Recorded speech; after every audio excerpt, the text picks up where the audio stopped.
Alright, so this chapter is focused on informatics applications in nursing education. A couple quick highlights are that you can get your CEUs online, which we talked about before in a couple lectures already. Hospital information systems are available to faculty and students in a clinical environment, so nursing students can use an electronic health record during their clinical rotations. You can do competency-based training for either your degree or postgraduate training, or also specific skills based on whichever unit you're in, all online, which is also just another form of computer-assisted instruction. And then like we shared before in this class with Second Life, there are simulated environments, either online or using computer technology in person in a classroom, that can be used to help you reach your educational goals. So with computer-based competency-based training, the real advantage is that it offers the potential to free the instructor's time to make the entire process more efficient in terms of both instruction, in terms of like lectures and videos, and also testing. And it eliminates costs associated with employee travel, whether it's the instructor as the employee traveling to and from class, or the cost to the student to travel to and from class. Also, depending on where you live, traveling to and from class, oftentimes in the evening, may not be the safest environment, and so doing a simulated course online offers that safety. So in order to provide education online over the computer, you need support in the form of Office applications. And so some examples of these are the Microsoft Office suite, which you're probably fairly familiar with, which includes word processing, which is Word, spreadsheets, which is Excel, databases, which is Access, presentation software, which is PowerPoint. And there's a number of other applications like InfoPath, Outlook, Link, Visio, Publisher. These may be things that you're familiar with, that you may use in a future job if you're not already. But generally speaking, in this class, and for most of your classes, I think you're going to be mostly focused on PowerPoints, Excel spreadsheets, and writing papers with Word. In addition to your Office applications, you also have communication tools like email to each other and to your instructors. There are also instant messaging. Generally speaking, in this class, we're not instant messaging each other, but sometimes you have that application at work or at school. I have blogs assigned to you as part of your course requirements. Podcasts you can listen to. This lecture is not exactly a podcast because we have visual aids as well, but generally speaking, podcasts can be very helpful. Threaded discussions are also a type of assignment that we give you. You can also chat with each other, whether in a group or one-on-one. It's essentially instant messaging. And then finally, wikis, which we'll talk about later in the semester, but that's also an assignment as part of this course. So there are also three other types of support that are often involved with online learning, and that's course management systems, which we'll talk about in a moment, mobile learning, and online literature searches, so database searches like CINAHL. So of course, our learning management system is a system that uses the internet to assist the educator, which is me, the instructor, in developing, managing, and administering education materials for students. And those materials include lectures, quizzes, midterms, finals, assignments, a discussion board, the ability to grade your assignments and then offer you a view of those grades. They facilitate learning, and they provide the ability for me to track your activity in the course, and then also provides us the ability to send emails to each other. I can leave comments on all of your assignments, and we can discuss amongst each other when we have questions, or use discussion boards as part of our assignments. Some examples of learning management systems are Stellar, Sakai, Segway, and Blackboard. So in this class we use Blackboard. So online learning management systems has been shown to be at least as effective as other methods like in-person education. It introduces technology into education, and in some cases it's the first introduction of this type of technology to the student. It provides a tool for distance-based learning, so you can take these courses from a longer distance than you would be able to if you were traveling by car to and from class. Generally speaking, they're available 24 hours a day, so much like in this course, you can take your quiz any time of the week, you can do your assignment any time of the week, and with this online class, you can watch your lectures any time of the week. It may facilitate learning. It also offers more flexibility in scheduling, especially for each of your personal schedules, to be able to work ahead on the quizzes or assignments or watch the lectures whenever you're free is a lot more flexible than having to show up at the same place at the same time every single week. So learning online also offers the support of multimedia, which can be a lot of different things that are web-based, including blogs and wikis, which we've talked about before. Some classes have clickers where they ask you a question and you press a button on a small remote device to answer, and so you can do live in-person quizzes or activities to improve your learning. We can also show you YouTube videos, which I hope you find useful. I tried to provide links to some videos that I think are interesting or beneficial to the class.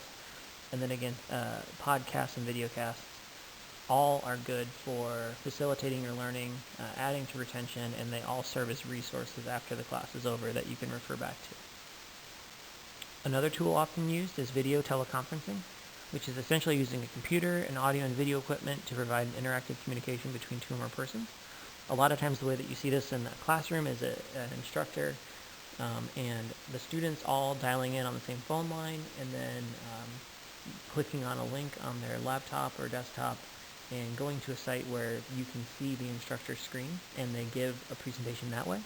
So it's online learning that provides more flexibility than having to drive on site, but it's synchronous in that everybody's still in class at the same time participating together. So it's less flexible than asynchronous class, but at the same time it offers more connectivity between the instructor and the student and gives the student the opportunity to ask the instructor questions in real time. So again, virtual reality is a form of multimedia, and the idea is that it fully envelops learners in an environment. So you're no longer in your home environment, but you're supposed to be in this other simulated environment. In some instances, it's used to help develop procedural skills or technical skills in an environment without risk, so that you can practice and fail and no one is harmed. It's the next best option to performing the skill on a real person. So generally, we use these types of virtual realities when we're training people for a skill that would otherwise be high risk to learn with a real person. Provides a safe environment for the patient, really, and for the student, because they can learn without risk of failure or feeling like they might harm someone. And then also, again, if travel or being somewhere unfamiliar at night is an issue, being able to just log on via your computer is safe for the student.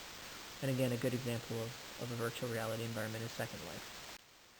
So distance education is essentially using print, audio, video, computer, teleconference, or the internet in any way, really, to connect faculty and students located at two or more separate sites.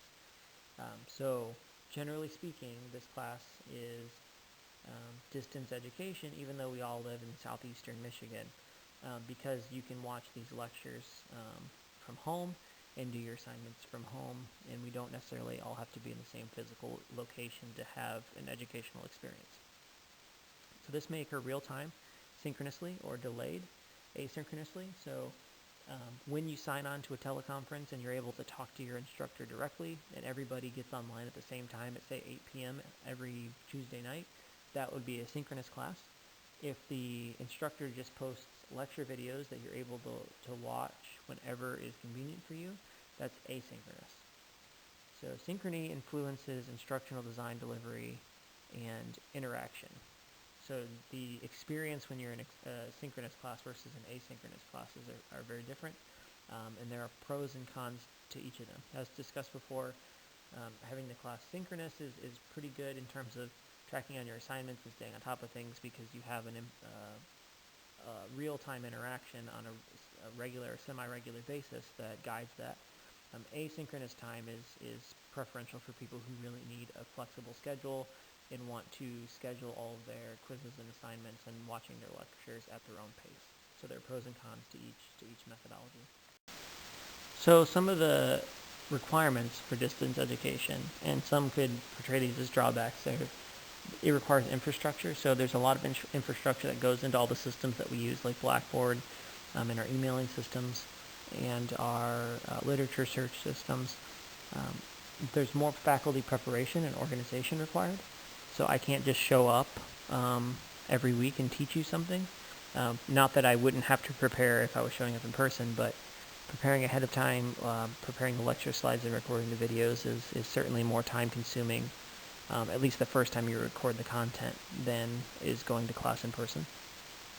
It requires a concerted effort by students to remain active participants, so it's a lot easier to become disengaged if you're not actively pursuing to learn when you're an online student, because being there in person every week sort of forces you to participate, especially if you have an engaging lecturer who's able to captivate the class and get them engaged, answering questions and really thinking about the topic.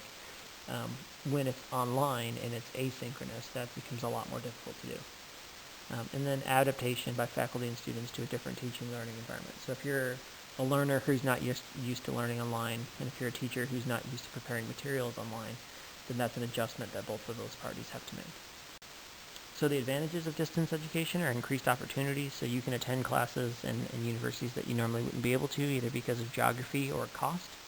There's decreased time and cost related to long commutes for both the instructors and the students. It provides the students access to expertise from peers or from their instructors that they normally wouldn't have access to.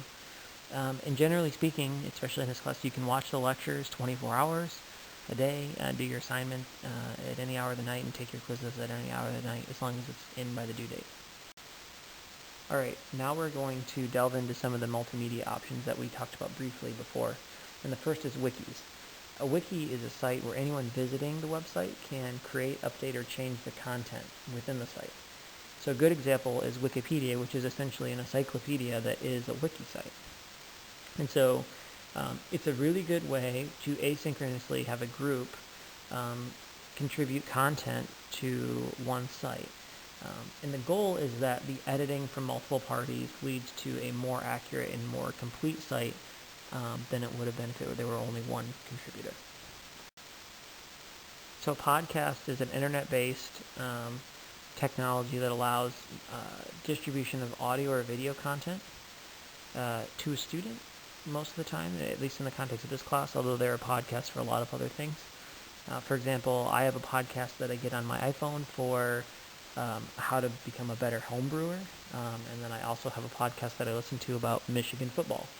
And so it's essentially like, it's almost like small snippets of radio on your device, whether it's an iPhone or other smartphone or your laptop. And the content may be heard or viewed from any device that can play that file type anywhere, anytime. And so you can download these things or you can stream them over the internet. And it's a really good way to learn something or listen to something that you're interested in that you wouldn't normally have access to. So instead of subscribing to a magazine that's mailed to you on a regular basis, content distributors will create these podcasts, and you can download them really quickly and listen to things that you're interested in or want to learn about.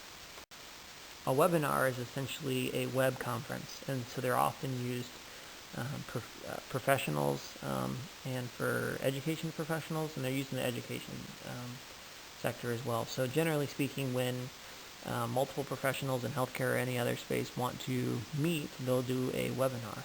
And so oftentimes we can share computer screens or share a phone line and present information to each other that way.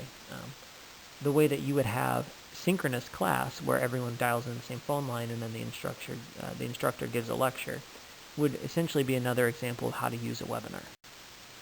And then a virtual meeting space is essentially what the application that you use to hold a webinar or a web conference. And so you can integrate telephone voice, so you dial into a phone number. You can integrate voice over internet protocol or voice over IP, and which is essentially, think of it as when you plug your headset in your computer and you're able to call into the meeting.